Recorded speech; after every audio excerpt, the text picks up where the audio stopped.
مرکز کی شان و شوکت احمد رضا کی رنگت،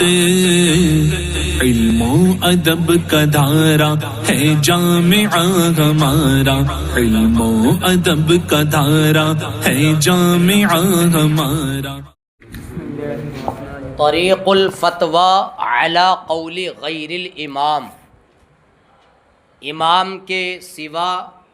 کسی دوسرے کے قول پر فتوے کی راہ کس طریقے سے ہوگی اور کس طریقے سے فتویٰ غیر امام کے قول پر دیا جاتا ہے، اس کا بیان اس سبق میں، اس کی وجوہات اور اس کے اسباب کا ذکر صاحب کتاب اس سبق میں فرمانے جا رہے ہیں۔ تو سب سے پہلی بات موصوف نے یہ ارشاد فرمائی کہ اگر کوئی مسئلہ شرعیہ ایسا ہے کہ جس میں امام کے اصحاب نے امام کی مخالفت کی ہے، اپنے امام اعظم کی مخالفت کی ہے، تو بارہا آپ نے گزشتہ اسباق میں پڑھا ہے کہ صرف اصحاب امام اعظم کا امام کی مخالفت میں کچھ کہنا، اتنی بات سے وہ اصحاب یہ بات ان کو مذہب سے باہر نہیں کرے گی، مذہب امام سے باہر نہیں کرے گی، مخالفت میں کچھ کہنا صرف، لیکن شرط ہے ان مشائخ نے اس کو راجح قرار دیا ہو کہ جو معتمد ہیں، اور جو مطلب یہ ہے کہ قیاس کرنے والے مشائخ ہیں، ان مشائخ نے اس خلاف قول کو راجح قرار دیا ہو۔ تو اگر مشائخ معتبرین نے اس خلاف قول کو جو اصحاب امام کی زبان سے نکلا ہے، تو اس کو اگر وہ راجح قرار دیتے ہیں، تو اب ایسی صورت میں اصحاب امام کا امام کی مخالفت میں کچھ کہنا یہ مذہبیت سے باہر نہیں کرے گا۔ اسی طریقے سے مشائخ نے اگر اس کو راجح قرار تو نہیں دیا، البتہ مشائخ نے اس کی بنا عرف حادث پر رکھی ہو، یعنی چونکہ عرف کا بھی دخل ہے، آپ پڑھیں گے اس میں الاشباہ والنظائر میں 7 اسباب ہیں نا، ان میں سے ضرورت شرعیہ بھی ہے، تعامل بھی ہے، عموم بلوہ بھی ہے اور عرف بھی ہے۔ تو اگر مشائخ نے اس قول جو خلاف قول ہے اس کی بنا عرف حادث پر رکھی ہے، اور دلیل یہ دی ہے زمانہ چونکہ بدلتا ہے، تغیر زمان ہے، یا ضرورت شرعیہ ہے، یا اس کے علاوہ اور اسباب جو ہیں ان اسباب میں سے کوئی سبب ہے، اگر ان اسباب میں سے کسی سبب پر مشائخ نے اس خلاف قول کی بنا رکھی ہے کہ اس لیے اصحاب امام نے امام کے قول کی مخالفت کی ہے چونکہ وجہ ضرورت شرعیہ ہے، یا وجہ عرف حادث ہے، یا اس کے علاوہ کوئی اور وجہ ہے، تو اس میں بھی یہ کہا تب بھی مذہب سے نہیں نکالے گی یہ بات، کیونکہ وجہ یہ پیش کی ہے کہ جو مشائخ نے جس کو راجح قرار دیا ہے بلا وجہ راجح قرار نہیں دیا ہے، بلکہ مشائخ کی نگاہ میں چونکہ مطلب دلیل راجح ہے ان لوگوں کی، تو دلیل کے رجحان کی بنیاد پر، راجح ہونے کی بنیاد پر اس کو مطلب مشائخ نے راجح قرار دیا۔ جب مشائخ نے راجح قرار دیا تو یہ چیز اصحاب امام کو مذہب اور موقف سے باہر نہیں کرے گی۔ یہ 2 وجہ سے مطلب یہ ہے کہ اس کو کہا گیا ہے۔ تو مشائخ کرام نے مطلب جس کو راجح قرار دیا ہے دلیل کو ترجیح دینے کی وجہ سے، تو انہوں نے یہ کہا گویا کہ امام کی طرف سے اس چیز کی اجازت ہے۔ امام کا قول پیچھے آپ پڑھ چکے کہ اگر میرے اصحاب میرے خلاف قول کریں کسی دلیل کو لے کر کے، کہا نہیں کہ وہ کیا جملہ تھا، اگر تمہیں دلیل ملے فَإِن تَوَجَّهَ لَكُمْ دَلِيلٌ فَقُولُوا بِهِ، یہ آیا تھا جملہ، اگر دلیل ملے تو تم اس کو ذکر کرو۔ تو اگر امام کے خلاف کوئی راجح دلیل مل رہی ہے تو گویا کہ یہ امام کی طرف سے اذن ہے، اجازت دی ہوئی ہے پہلے سے آلریڈی کہ ایسا نہیں ہے کہ دلیل میرے خلاف مل جائے اور میرا قول وہی رہے، بلکہ میرے خلاف دلیل ہو اور وہ مطلب یہ ہے کہ میرا قول اگر خلاف حدیث ہو، سمجھے، اور حدیث کے برخلاف ہو، اور اس کے بعد حدیث کی صحت یعنی صح نبی حنیفہ انہ قال اذا صح الحدیث فہو مذہبی، یہ آیا تھا۔ تو اس طریقے سے انہوں نے یہ کہا ہے کہ اگر اصحاب امام نے امام کے خلاف بات کی ہے دلیل کی روشنی میں اور مشائخ نے اس کو راجح بھی قرار دے دیا ہے، تو گویا کہ مشائخ کا راجح قرار دینا یہ امام کی طرف سے ہی اجازت ہے کہ یہ اس کو حنفی ہونے سے باہر نہیں کرے گا، بلکہ وہ حنفی ہی رہے گا اور امام کے مذہب سے باہر نہیں ہوگا۔ دیکھیے والحاصل انما خالف فیہ الاصحاب، خلاصہ یہ ہے کہ جس میں اصحاب نے، جس قول کے اندر اصحاب امام نے اپنے امام اعظم کی مخالفت کی، تو یہ چیز اس کو امام کے مذہب سے باہر نہیں کرے گی۔ اذا رجحہ المشائخ المعتبرون، جبکہ معتبر مشائخ نے اس کو راجح قرار دیا ہو، مشائخ معتبرون نے اس کو راجح قرار دیا ہو۔ وَكَذَا مَا بَنَاهُ الْمَشَائِخُ عَلَى الْعُرْفِ الْحَادِثِ، یوں ہی اس وقت بھی مذہب سے نہیں نکالے گی یہ چیز جبکہ اس کی بنا مشائخ نے عرف حادث پر رکھی ہو، لِتَغَيُّرِ الزَّمَانِ أَوْ لِلضَّرُورَةِ وَنَحْوِ ذَلِكَ، کیونکہ زمانہ بدل رہا ہے یا ضرورت کی وجہ سے یا اس کے علاوہ اور دیگر اسباب کی بنیاد پر، تو یہ چیز مذہب سے یہ چیز بھی باہر نہیں کرے گی۔ لِأَنَّمَا رَجَّعُوهُ لِتَرْجِيحِ دَلِيلِهِ عِنْدَهُمْ مَأْذُونٌ بِهِ مِنْ جِهَةِ الْإِمَامِ،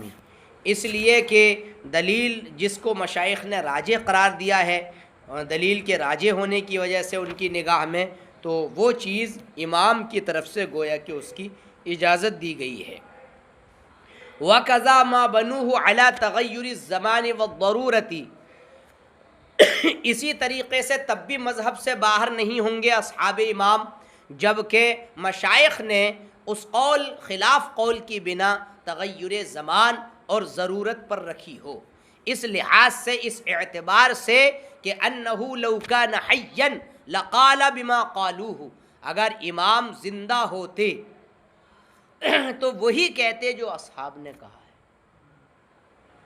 اس لحاظ سے چونکہ اب زمانہ بدل گیا، امام کا زمانہ کیا، تو اب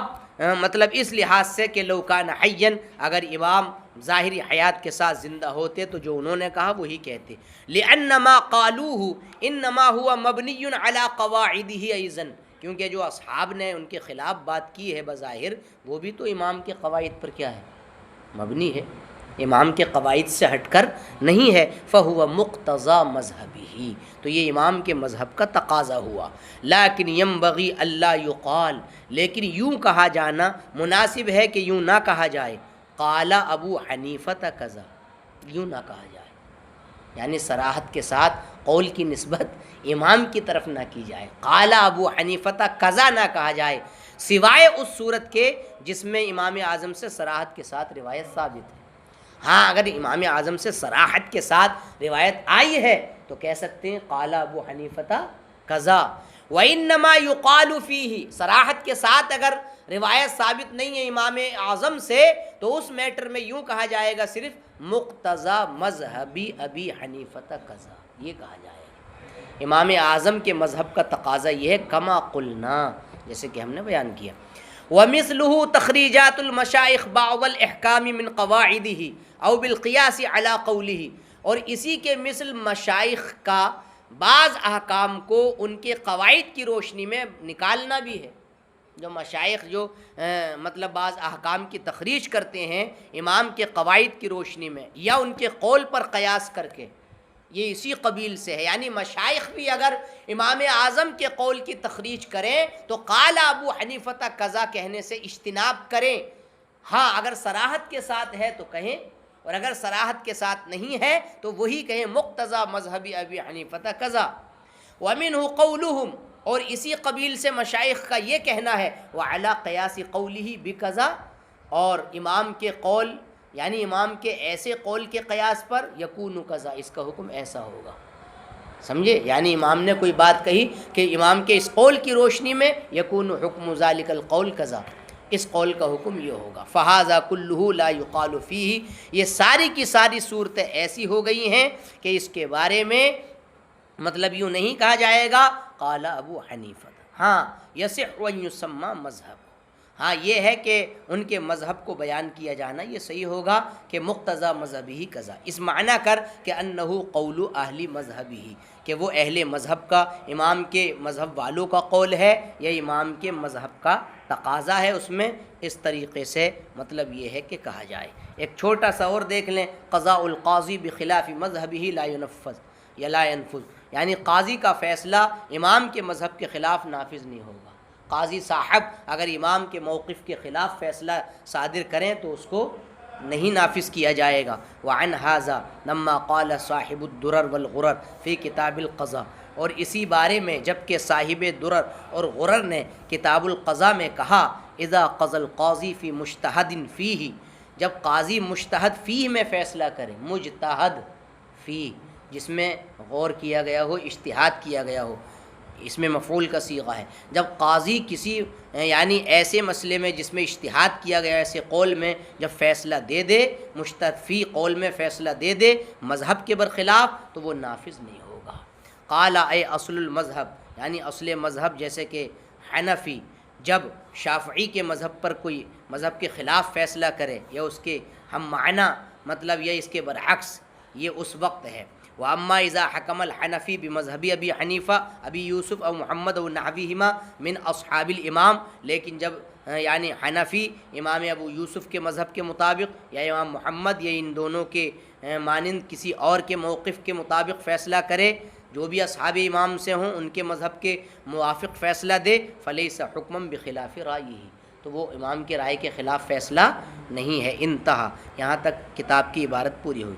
ظاہر یہ ہے کہ ان نسبت المسائل المخرجہ الی مذہبہ اقرب من نسبت المسائل التي قال بها ابو یوسف او محمد الیہ، لان المخرجہ مبنیۃ علی قواعدہ واصولہ، ظاہر یہ ہے کہ ان مسائل کی نسبت جن کو تخریج کیا گیا ہے، مسائل مخرجہ کی نسبت مذہب امام کی طرف یہ قریب تر ہے